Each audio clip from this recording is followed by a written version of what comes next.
Hii ni hadithi ya Arnold Oscar.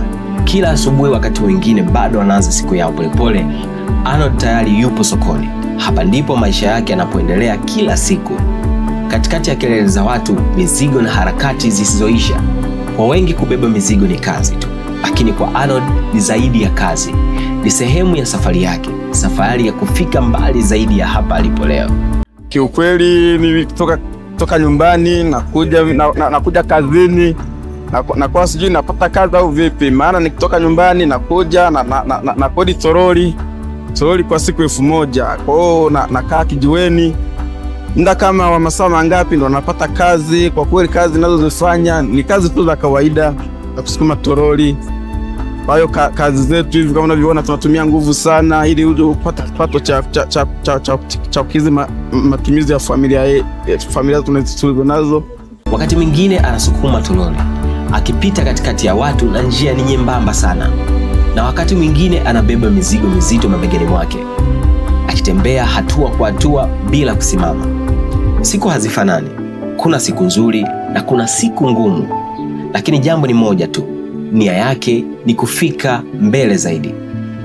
Kwa kweli kama watu ambao yani hawajui, yani nabaki tu kucheka, wewe una nyota ya punda mara nini, yani unaangalia tu kwa kuwa ni kazi yako, maana au taacha hiyo kazi kupata kazi nyingine. Unatakiwa uvumilie, labda Mungu ipo siku na watakuinua, ili na wewe kama wengine wale wanaokucheka kwamba una nyota ya punda, labda inaweza kawa hivyo, au baadaye hivyo ukapata kazi nyingine ambayo itaweza kukuinua.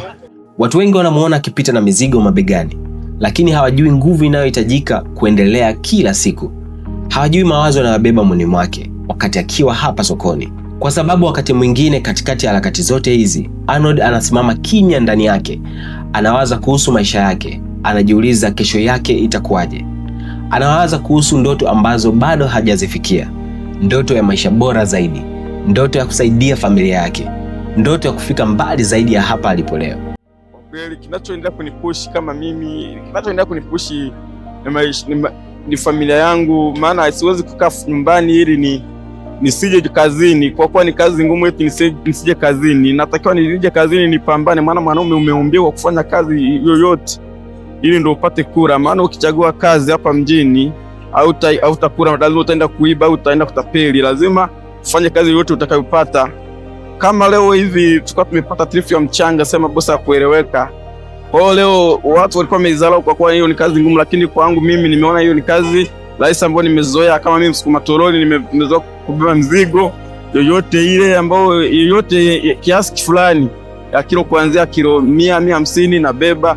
Kwa kuwa mimi japo kwa mimi sijafikisha kilo 100, lakini nabeba hata kuanzia kilo 150 nabeba yoyote. Kwa kuwa mimi nimtafuta hela na natafuta hela, na hela naiheshimu kwa kuwa ni hela, kwa kuwa naitafuta kwa jasho, naitafuta kwa nguvu yangu. Kwa hiyo nguvu zangu nilizonazo kwa muda huu ndo naitumia kukulisha familia yangu na kuandaa mazingira yangu ambayo atanisevu baadaye. Na pengine kitu kikubwa zaidi alichojifunza ni hiki: maisha hayaendi haraka kama tunavyotaka, lakini yanaenda mbele kwa wale wanaoendelea kujaribu. Kwa Arnold, kila siku ni mwanzo mpya, kila siku ni nafasi nyingine ya kusonga mbele, hata kama hatua ni ndogo. Na labda tukisimama kidogo na kusikiliza hadithi kama yake, tunaweza kuelewa kitu muhimu, kwamba nyuma ya kila mtu tunayemwona barabarani kuna safari kubwa ambayo hatuioni. Hii ni hadithi ya Arnold Oscar na safari yake bado inaendelea.